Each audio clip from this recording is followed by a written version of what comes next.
Friends, Namrata art and craft ಚಾನೆಲ್ಗೆ ನಿಮ್ಗೆಲ್ಲರಿಗೂ ಸ್ವಾಗತ. ಇವತ್ತು ಕುಮಟ ಉತ್ತರ ಕನ್ನಡ ಜಿಲ್ಲೆಗೆ ಸೇರಿರುವ ಕುಮಟದಲ್ಲಿರುವ 3 ಪ್ರಸಿದ್ಧ ದೇವಸ್ಥಾನಗಳಾದ ಶ್ರೀ ವೆಂಕಟರಮಣ ದೇವಸ್ಥಾನ, ಆಂಜನೇಯ ದೇವಸ್ಥಾನ, ಶ್ರೀ ಶಾಂತೇರಿ ಕಾಮಾಕ್ಷಿ ರಾಮನಾಥ ಲಕ್ಷ್ಮೀನಾರಾಯಣ ದೇವಾಲಯವನ್ನ ಈ ವಿಡಿಯೋದ ಮೂಲಕ ಹೇಗಿದೆ, ಗೌಡ್ ಸಾರಸ್ವತ ಬ್ರಾಹ್ಮಣರ ದೇವಸ್ಥಾನಗಳು ಹೇಗಿರುತ್ತೆ ಅಂತ ಈ ವಿಡಿಯೋದ ಮೂಲಕ ನೀವು ತಿಳ್ಕೋಬಹುದು. ಇವಾಗ ನೀವು ನೋಡ್ತಾ ಇರೋದು ವೆಂಕಟರಮಣ ದೇವಸ್ಥಾನ, ಕುಮಟದ ರಥಬೀದಿಯಲ್ಲಿರುವ ದೇವಸ್ಥಾನವನ್ನ ನೋಡ್ತಾ ಇದ್ದೀರಾ. ಹಾಗಾದ್ರೆ GSB ಅಂದ್ರೆ ಏನು, ಗೌಡ್ ಸಾರಸ್ವತ ಬ್ರಾಹ್ಮಣರು ಯಾರು ಅಂತ ಹೇಳ್ಬಿಟ್ಟು ಇವಾಗ ನಾನು ಹೇಳ್ತೀನಿ. ಗೌಡ್ ಸಾರಸ್ವತ ಬ್ರಾಹ್ಮಣರು ಭಾರತೀಯ ಹಿಂದೂ ಬ್ರಾಹ್ಮಣ ಸಮುದಾಯದ ಪ್ರಮುಖ ಅಂಗವಾಗಿದ್ದು, ಉತ್ತರ ಭಾರತದ ಗೌಡ್ ಪ್ರದೇಶದಿಂದ ಕರ್ನಾಟಕ, ಗೋವಾ, ಮಹಾರಾಷ್ಟ್ರ ಮತ್ತು ಕೇರಳದ ಕರಾವಳಿ ಪ್ರದೇಶಗಳಿಗೆ ವಲಸೆ ಬಂದಿದ್ದಾರೆ. ಅವರು ನಮ್ಮ ಮೂಲಭೂತ ಭಾಷೆಯಾಗಿ ಕೊಂಕಣಿ ಭಾಷೆಯನ್ನ ಮಾತನಾಡ್ತಾರೆ ಮತ್ತು ಹಿಂದೂ ಧರ್ಮವನ್ನ ಅನುಸರಿಸ್ತಾರೆ. ಗೌಡ್ ಸಾರಸ್ವತ ಬ್ರಾಹ್ಮಣರ ಇತಿಹಾಸವನ್ನ ನೋಡೋಣ. ಗೌಡ್ ಸಾರಸ್ವತ ಬ್ರಾಹ್ಮಣರು ತಮ್ಮ ಮೂಲವನ್ನ ಪೌರಾಣಿಕ ಕಥೆಗಳ ಮೂಲಕ ವಿವರಿಸ್ತಾರೆ. ಸ್ಕಂದ ಪುರಾಣದ ಪ್ರಕಾರ ಪರಶುರಾಮನು ತನ್ನ ಹತ್ಯೆಗಳಿಂದ ಪಶ್ಚಾತ್ತಾಪಗೊಳ್ತಾನಂತೆ. ಅದರಿಂದ ಸಮುದ್ರದಿಂದ ಭೂಮಿಯನ್ನ ಹಿಂತೆಗೆದು ಬ್ರಾಹ್ಮಣರನ್ನ ಆ ಪ್ರದೇಶಕ್ಕೆ ನೆಲೆಸಲು ಕರೆದಿದ್ದಾನೆ ಅಂತ ಕೂಡ ಹೇಳ್ತಾರೆ. ಈ ಪ್ರಕಾರ ಅವರು ಗೋವಾ ಪ್ರದೇಶದಲ್ಲಿ ನೆಲೆಸಿದವರು ಎಂದು ಕೂಡ ಹೇಳಲಾಗುತ್ತೆ. ಇನ್ನು ಗೌಡ್ ಸಾರಸ್ವತ ಬ್ರಾಹ್ಮಣರು ತಮ್ಮ ಮೂಲವನ್ನ ಗೌಡ್ ಪ್ರದೇಶದಿಂದ ಬಂದವರು ಎಂದು ಕೂಡ ವಿವರಿಸ್ತಾರೆ. ಅವರು ವಲಸೆ ಹೋಗಿದ್ದು ಹೇಗೆ ಅಂತ ಇವಾಗ ಹೇಳ್ತೀನಿ. ಪೋರ್ಚುಗೀಸ್ ಆಕ್ರಮಣದ ನಂತರ ಗೌಡ್ ಸಾರಸ್ವತ ಬ್ರಾಹ್ಮಣರು ಗೋವಾ ಪ್ರದೇಶವನ್ನ ತೊರೆದು ದಕ್ಷಿಣ ಭಾರತದ ಕರಾವಳಿ ಪ್ರದೇಶಗಳಿಗೆ ವಲಸೆ ಹೋದ್ರಂತೆ. ಅವರು ಉತ್ತರ ಕನ್ನಡ, ಉಡುಪಿ, ದಕ್ಷಿಣ ಕನ್ನಡ ಮತ್ತು ಕೇರಳ ಪ್ರದೇಶಗಳಲ್ಲಿ ನೆಲೆಸಿದ್ರು ಅಂತ ಕೂಡ ಹೇಳ್ತಾರೆ. ಈ ವಲಸೆ ಅವಧಿಯಲ್ಲಿ ಅವರು ತಮ್ಮ ಧಾರ್ಮಿಕ ಆಚರಣೆಗಳನ್ನ, ಭಾಷೆಯನ್ನ, ತಮ್ಮ ಸಂಸ್ಕೃತಿಯನ್ನ ಉಳಿಸಿಕೊಂಡು ಸ್ಥಳೀಯ ಸಮಾಜದಲ್ಲಿ ಸೇರುವ ಪ್ರಯತ್ನ ಮಾಡಿದ್ರು ಅಂತ ಕೂಡ ಹೇಳ್ತಾರೆ.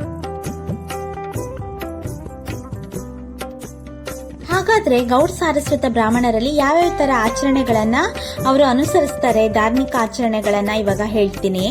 ಗೌಡ್ ಸಾರಸ್ವತ ಬ್ರಾಹ್ಮಣರು ವಿವಿಧ ಧಾರ್ಮಿಕ ಆಚರಣೆಗಳನ್ನ ಪಾಲಿಸ್ತಾರೆ. ಮಕ್ಕಳು ಹುಟ್ಟಿದಾಗ ಗಣಪತಿ ಪೂಜೆಯನ್ನ ಮಾಡ್ತಾರೆ. ಜವಲ ಸಮಾರಂಭ ಅಂದ್ರೆ ಮಕ್ಕಳ ಮೊದಲ ಕೂದಲ ಕತ್ತರಿಸುವ ಸಮಾರಂಭವನ್ನ ಮಾಡ್ತಾರೆ. ಮುಂಜಿ ಮತ್ತು ವಿವಾಹ ಮತ್ತು ಅಂತ್ಯಕ್ರಿಯೆಗಳನ್ನ ವಿಧಿವಿಧಾನಗಳಲ್ಲಿ ನೆರವೇರಿಸ್ತಾರೆ. ಅವರು ತಮ್ಮ ಕುಲದೇವತೆಗಳ ಪೂಜೆಯನ್ನ ಮಹತ್ವಪೂರ್ಣವಾಗಿ ಆಚರಿಸ್ತಾರೆ. ಅವರ ಸಂಸ್ಕೃತಿಯಲ್ಲಿ ಕೊಂಕಣಿ ಭಾಷೆಯು ಪ್ರಮುಖ ಪಾತ್ರವನ್ನ ವಹಿಸುತ್ತೆ. ಕನ್ನಡ ಭಾಷೆಯ ಪ್ರಭಾವವು ಕೊಂಕಣಿ ಭಾಷೆಯಲ್ಲಿ ನಾವು ನೋಡಬಹುದು. ಗೌಡ್ ಸಾರಸ್ವತ ಬ್ರಾಹ್ಮಣರು ತಮ್ಮ ಧಾರ್ಮಿಕ ಆಚರಣೆಗಳಲ್ಲಿ ಪ್ರಮುಖ ಪಾತ್ರ ವಹಿಸುವ ದೇವತೆಗಳನ್ನ ಕುಲ ದೇವತೆ ಅಂತ ಹೇಳಿ ಕರೀತಾರೆ. ಈ ದೇವತೆಗಳು ಕುಟುಂಬದ ಧಾರ್ಮಿಕ ಗುರುಗಳಾಗಿ ಪೂಜಿಸಲ್ಪಡುತ್ತೆ ಮತ್ತು ಕುಟುಂಬದ ಕಲ್ಯಾಣಕ್ಕಾಗಿ ಈ ದೇವರನ್ನ ಪೂಜಿಸ್ತಾರೆ. ಹಾಗಾದ್ರೆ ಯಾವ್ಯಾವ ದೇವರನ್ನ ಅವರು ಪೂಜಿಸ್ತಾರೆ ಅಂತ ಇವಾಗ ತಿಳ್ಕೊಳ್ಳೋಣ. ಪ್ರಸಿದ್ಧ ಗೌಡ್ ಸಾರಸ್ವತ ಕುಲ ದೇವತೆಗಳು ಗೌಡ್ ಸಾರಸ್ವತ ಬ್ರಾಹ್ಮಣ ಸಮುದಾಯದ ವಿವಿಧ ಕುಟುಂಬಗಳಿಗೆ ಸಂಬಂಧಿಸಿದಂತೆ ವಿವಿಧ ಕುಲ ದೇವತೆಗಳು ಇರುತ್ತೆ. ಕೆಳಗಿನ ಕೆಲವು ಪ್ರಸಿದ್ಧ ದೇವತೆಗಳನ್ನ ನಾನು ಇವಾಗ ಹೇಳ್ತೀನಿ. ಗೋವಾ ಮೂಲದ ಕುಲ ದೇವತೆಗಳು ಶ್ರೀ ಮಹಾಲಕ್ಷ್ಮಿ, ಪೋಂಡಾ, ಗೋವಾ. ಪೋಂಡಾ ಪಟ್ಟಣದಲ್ಲಿರುವ ಮಹಾಲಕ್ಷ್ಮಿ ದೇವಾಲಯವು ಗೌಡ್ ಸಾರಸ್ವತ ಬ್ರಾಹ್ಮಣರ ಪ್ರಮುಖ ಕುಲ ದೇವತೆಯಾಗಿದೆ. ಅದಾದ್ಮೇಲೆ ಶ್ರೀ ಶಾಂತದುರ್ಗ, ಕಾವೇಲಂ, ಪೋಂಡಾ, ಗೋವಾ. ಕಾವೇಲಂ ಶಾಂತದುರ್ಗ ದೇವಾಲಯವು ಗೌಡ್ ಸಾರಸ್ವತ ಬ್ರಾಹ್ಮಣರ ಪ್ರಮುಖ ಕುಲ ದೇವತೆಯಾಗಿದೆ. ಶ್ರೀ ನವದುರ್ಗ, ಮಡ್ಕೆ, ಗೋವಾ.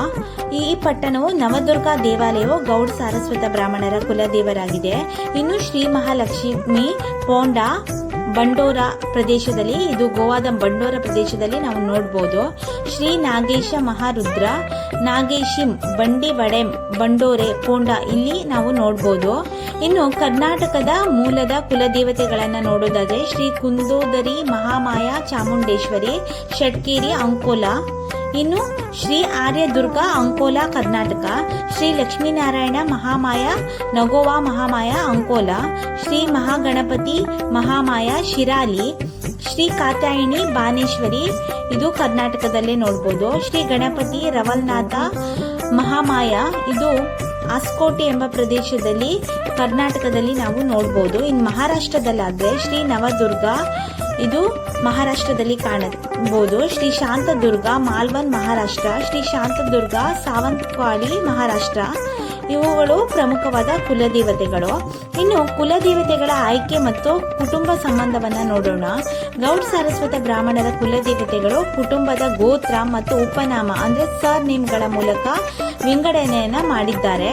ಶ್ರೀ ಮಹಾಲಕ್ಷ್ಮೀ ನಾರಾಯಣ ದೇವಸ್ಥಾನ ಇವು ಭಾರದ್ವಾಜ ಗೋತ್ರದವರು ಪೂಜಿಸುವಂತಹ ದೇವತೆಗಳು. ಅಂದ್ರೆ ಪೈ ಅಂತ ಸರ್ ನೇಮ್ ಯಾರ್ಯಾರು ಬರುತ್ತೋ ಅವರು ಶ್ರೀ ಮಹಾಲಕ್ಷ್ಮೀ ನಾರಾಯಣಿ ದೇವಸ್ಥಾನ ಪೂಜೆ ಮಾಡ್ತಾರೆ.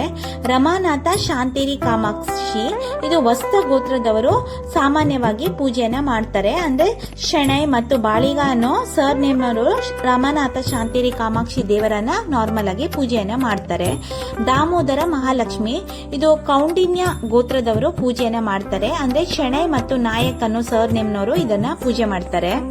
ಇನ್ನು ದಾಮೋದರ ಆರ್ಯದುರ್ಗ ಇದು ಕೌಶಿಕ ಗೋತ್ರದವರು ನಾರ್ಮಲ್ ಆಗಿ ಪೂಜೆಯನ್ನ ಮಾಡ್ತಾರೆ. ಪ್ರಭು ಮತ್ತೆ ಕಾಮತ್ ಅನ್ನೋ ಸರ್ ನೇಮ್ನವರು ಈ ದೇವರನ್ನ ಪೂಜೆಯನ್ನ ಮಾಡ್ತಾರೆ.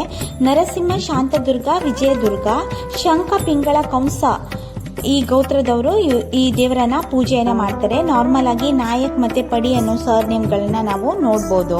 ಹಾಗಾದ್ರೆ ಗೌಡ್ ಸಾರಸ್ವತ ಬ್ರಾಹ್ಮಣರಲ್ಲಿ ಯಾವ್ಯಾವ ಸರ್ ನೇಮ್ಗಳು ಬರುತ್ತೆ ಅಂತ ಹೇಳಿ ನೋಡೋಣ. ಈ ಉಪನಾಮಗಳು ಗೌಡ್ ಸಾರಸ್ವತ ಬ್ರಾಹ್ಮಣರ ವೃತ್ತಿ, ಮೂಲಸ್ಥಾನ ಹಾಗೂ ಕುಟುಂಬದ ಗುರುತ್ವವನ್ನ ಪ್ರತಿಬಿಂಬಿಸುತ್ತೆ. ಉದಾಹರಣೆಗೆ ಪೈ ಅಥವಾ ಪೈ ಆಂಗಲ್ ಎಂಬ ಉಪನಾಮವು ಪೈ ಕುಟುಂಬದ ಸದಸ್ಯರನ್ನ ಸೂಚಿಸುತ್ತೆ. ಹಾಗೆ ಶೆಣೈ ಶೆಣ್ವಿ ಎಂಬ ಉಪನಾಮವು ಶೆಣೈ ಕುಟುಂಬದ ಸದಸ್ಯರನ್ನ ಸೂಚಿಸುತ್ತೆ.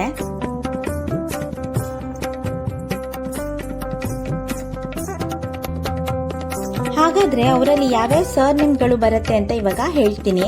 ಗೌಡ್ ಸಾರಸ್ವತ ಬ್ರಾಹ್ಮಣ ಸಮುದಾಯದಲ್ಲಿ ಕಂಡುಬರುವ ಕೆಲವು ಪ್ರಮುಖ ಉಪನಾಮಗಳನ್ನ ಯಾವ್ಯಾವುದು ಅಂತ ಹೇಳ್ತೀನಿ.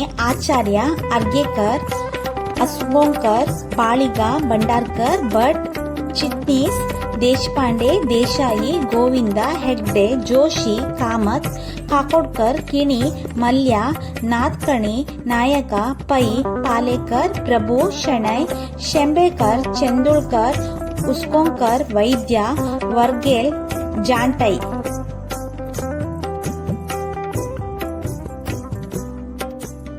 ಗೌಡ್ ಸಾರಸ್ವತ ಬ್ರಾಹ್ಮಣರು ನಾರ್ಮಲ್ ಆಗಿ ಆಚರಿಸುವಂತ ಈಗ ಹಬ್ಬಗಳ ಬಗ್ಗೆ ನೋಡೋಣ. ಅವರು ಯುಗಾದಿ ಹಬ್ಬವನ್ನ ಆಚರಿಸ್ತಾರೆ. ಚೈತ್ರ ಮಾಸದ ಪ್ರಥಮ ದಿನ ಪೂಜ್ಯತೆ ಬ್ರಹ್ಮದೇವತೆ. ಇನ್ನು ಹಿಂದೂ ಹೊಸ ವರ್ಷದ ಆರಂಭವನ್ನ ಸೂಚಿಸುವ ಅವರ ಹಬ್ಬವಾಗಿದೆ. ಹೊಸ ಬಟ್ಟೆಗಳನ್ನು ಧರಿಸಿ ಸಿಹಿ ಆಹಾರವನ್ನ ತಿನ್ನುವ ಮೂಲಕ ಹಬ್ಬವನ್ನ ಆಚರಿಸ್ತಾರೆ. ಎರಡನೆಯದಾಗಿ ಅವರು ರಾಮನವಮಿ ಮತ್ತು ಹನುಮಾನ್ ಜಯಂತಿಯನ್ನು ಆಚರಿಸ್ತಾರೆ. ಚೈತ್ರ ಮಾಸದ ನವಮಿ ಪೂರ್ಣಿಮಾ ದಿನ ಇದನ್ನ ಆಚರಿಸುತ್ತಾರೆ. ರಾಮಚಂದ್ರ ಮತ್ತು ಹನುಮಾನನ್ನ ಅವರು ಈ ಹಬ್ಬದ ದಿನ ಪೂಜೆಯನ್ನ ಮಾಡ್ತಾರೆ. ದೇವರ ಪೂಜೆ, ಉಪವಾಸ, ಭಜನೆಗಳನ್ನ ನಡೆಸ್ತಾರೆ. ಇನ್ನು ವಟ ಪೂರ್ಣಿಮಾ ಆಷಾಢ ಮಾಸದ ಪೂರ್ಣಿಮಾದ ದಿನ ಬೇಲಿ ಮರ ಮತ್ತು ಅದರ ಪತಿಯನ್ನ ಪೂಜೆಯನ್ನ ಮಾಡ್ತಾರೆ. ಮಹಿಳೆಯರ ಬಳಿ ಬೇಲಿ ಮರಕ್ಕೆ ಹೂ ಹಾಕಿ ತಮ್ಮ ಪತಿಯ ದೀರ್ಘಾಯುಷ್ಯಕ್ಕಾಗಿ ಈ ವಟ ಸಾವಿತ್ರಿ ವ್ರತವನ್ನ ಮಾಡ್ತಾರೆ. ಇನ್ನು ನಾಗಪಂಚಮಿಯನ್ನ ಶ್ರಾವಣ ಮಾಸದ ಪಂಚಮಿಯ ದಿನವನ್ನ ನಾಗದೇವರಿಗೆ ಪೂಜಿಸ್ತಾರೆ. ನಾಗದೇವತೆಗಳಿಗೆ ಹೂವು, ಹಾಲು ಮತ್ತು ಆರತಿಯನ್ನು ಅರ್ಪಿಸಿ ಪೂಜೆಯನ್ನು ಸಲ್ಲಿಸ್ತಾರೆ. ನೆಕ್ಸ್ಟ್ ಅವರು ವಿಜೃಂಭಣೆಯನ್ನು ಆಚರಿಸುವ ಹಬ್ಬ ಅಂದ್ರೆ ಗಣೇಶ ಚತುರ್ಥಿ. ಭಾದ್ರಪದ ಮಾಸದ ಚತುರ್ಥಿಯ ದಿನ ಗಣೇಶನನ್ನ ಪೂಜೆಯ ಜನ್ಮದಿನವನ್ನ ಹುಟ್ಟು ಹಬ್ಬವಾಗಿ ಆಚರಿಸ್ತಾರೆ. ಗಣೇಶನ ಪ್ರತಿಮೆಗೆ ಸ್ಥಾಪಿಸಿ ಪೂಜೆಯನ್ನ ಸಲ್ಲಿಸ್ತಾರೆ. ಇನ್ನು ನವರಾತ್ರಿ ಆಶ್ವಾಯುಜ ಮಾಸ ದೇವಿ ದುರ್ಗಾದೇವಿ ಲಕ್ಷ್ಮೀ ಸರಸ್ವತಿಯನ್ನ ನವದುರ್ಗಗಳ ಪ್ರತಿರೂಪವಾಗಿ ನವದಿನಗಳ ಕಾಲ ದೇವಿಯ ವಿವಿಧ ರೂಪಗಳಿಗೆ ಪೂಜೆಯನ್ನು ಸಲ್ಲಿಸ್ತಾರೆ. ಮೊದಲು 3 ದಿನ ದುರ್ಗಾ, ಮುಂದಿನ 3 ದಿನ ಲಕ್ಷ್ಮಿ ಹಾಗೂ ಕೊನೆಯ 3 ದಿನ ಸರಸ್ವತಿ ದೇವಿಯ ಪೂಜೆಯನ್ನ ನಡೆಸ್ತಾರೆ. ಇನ್ನು ದೀಪಾವಳಿ ಕಾರ್ತಿಕ ಮಾಸದ ದ್ವಾದಶಿ ದಿನದಂದು ರಾಮಚಂದ್ರ, ಕೃಷ್ಣ ಮತ್ತು ಲಕ್ಷ್ಮಿಯರನ್ನ ಪೂಜಿಸ್ತಾರೆ. ಮಹಾಶಿವರಾತ್ರಿ ಪೂಜೆಯ ನಂತರದ ದಿನ ದೀಪ ಬೆಳಗಿಸುವ ಮೂಲಕ ಹಬ್ಬವನ್ನ ಆಚರಿಸ್ತಾರೆ. ಇನ್ನು ಕಾರ್ತಿಕ ಏಕಾದಶಿ ಕಾರ್ತಿಕ ಮಾಸದ ಏಕಾದಶಿಯ ದಿನದಂದು ವಿಷ್ಣುವನ್ನ ಪೂಜೆ ಮಾಡ್ತಾರೆ. ವಿಷ್ಣು ದೇವರಿಗೆ ವಿಶೇಷ ಪೂಜೆಯನ್ನು ಸಲ್ಲಿಸಿ ಉಪವಾಸ ಮತ್ತು ಧಾರ್ಮಿಕ ಚಟುವಟಿಕೆಯಲ್ಲಿ ಪಾಲ್ಗೊಳ್ಳುತ್ತಾರೆ. ಇನ್ನು ತುಳಸಿ ಪೂಜೆಯನ್ನು ಅಷ್ಟೇ ವಿಜೃಂಭಣೆಯಿಂದ ಆಚರಿಸ್ತಾರೆ. ಕಾರ್ತಿಕ ಮಾಸದ ದ್ವಾದಶಿ ದಿನದಂದು ತುಳಸಿಯನ್ನ ಪೂಜಿಸುತ್ತಾರೆ. ತುಳಸಿ ಸಸ್ಯವನ್ನ ಪೂಜಿಸಿ ವಿಷ್ಣು ದೇವರೊಂದಿಗೆ ತುಳಸಿ ಸಸ್ಯದ ವಿವಾಹವನ್ನ ಕೂಡ ಇವರು ಆಚರಿಸ್ತಾರೆ. ಇನ್ನು ವೈಕುಂಠ ಏಕಾದಶಿ ಪುಷ್ಯ ಮಾಸದ ಏಕಾದಶಿ ದಿನದಂದು ವಿಷ್ಣುವನ್ನ ಆರಾಧನೆಯನ್ನ ಮಾಡ್ತಾರೆ. ವಿಷ್ಣು ದೇವರಿಗೆ ವಿಶೇಷ ಪೂಜೆಯನ್ನ ಸಲ್ಲಿಸಿ ಆ ದಿನದಂದು ದೇವಾಲಯಗಳ ದ್ವಾರಗಳಿಗೆ ಹೋಗಿ ಅವರು ಅಲ್ಲಿ ಪೂಜೆಯನ್ನ ನೆರವೇರಿಸ್ತಾರೆ. ಇನ್ನು ಮಾಘ ಶಿವರಾತ್ರಿ ಮಾಘ ಮಾಸದ ಚತುರ್ದಶಿ ದಿನ ಶಿವನನ್ನ ಆರಾಧಿಸುತ್ತಾರೆ. ಆ ದಿನ ಅವರು ಉಪವಾಸವಿದ್ದು ಭಜನೆಯನ್ನ ನಡೆಸ್ತಾರೆ. ಕೋಡಿಯಲ್ ತೇರು ರಥಸಪ್ತಮಿ ಮಂಗಳೂರು, ಇಲ್ಲಿ ಅವರು ವಿಶೇಷವಾಗಿ ಪೂಜೆಯನ್ನ ಆಚರಿಸ್ತಾರೆ. ಇನ್ನು ಕುಮಟಾದಲ್ಲಿ ರಥಸಪ್ತಮಿಯನ್ನ ಕೂಡ ಆಚರಣೆಯನ್ನ ಅವರು ವಿಜೃಂಭಣೆಯಿಂದ ಮಾಡ್ತಾರೆ. ಈ ಎಲ್ಲ ಇನ್ಫಾರ್ಮೇಶನ್ ನಿಮ್ಗೆ ಇಷ್ಟ ಆದರೆ ಪ್ಲೀಸ್ ಲೈಕ್ ಮಾಡಿ, ಶೇರ್ ಮಾಡಿ, ಸಬ್ಸ್ಕ್ರೈಬ್ ಮಾಡಿ. Thank you.